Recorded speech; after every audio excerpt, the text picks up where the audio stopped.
Seniman Agung Allahyarham Tan Sri P. Ramlee terus menjadi sumber inspirasi merentasi generasi. Kewibawaannya terus melakar kegemilangan, lalu mencetus ilham 42 penggiat seni tempatan yang berpadu kreativiti dengan mengabdikan seni berkaitan ketokohannya di bawah satu bumbung. Ikuti segmen seni dan hiburan.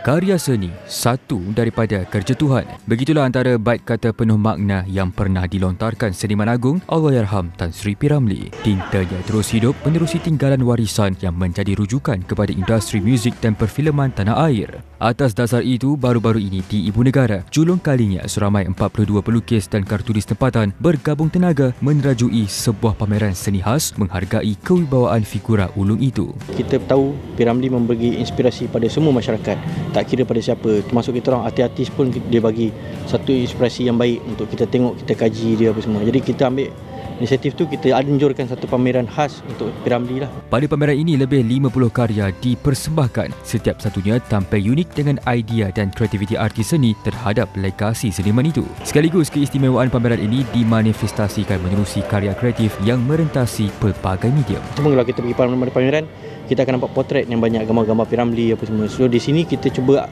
gabungan kartunis, yang mana kartunis tu dia keluarkan idea. Contoh kita ambil daripada filem, mana-mana filem, so kita lukis behind the scene, macam mana gambaran belakang dia. Sebab kita tak nak putar masa, tak boleh nak putar masa.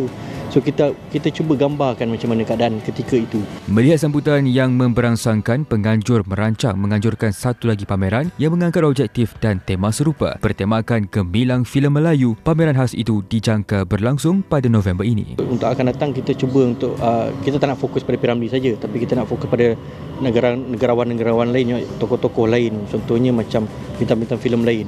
So kita plan nak buat gemilang filem Melayu kat sini. So kita akan buat pameran gemilang filem Melayu, yang mana kita akan cuba kumpulkan juga lukisan-lukisan dan juga karya-karya yang mana ada tapi dalam untuk filem Melayu. Antara penggiat seni lukis yang menerajui pameran ini adalah Din Harun, Mi Harun, Ali Castello dan Syamsia Shahar.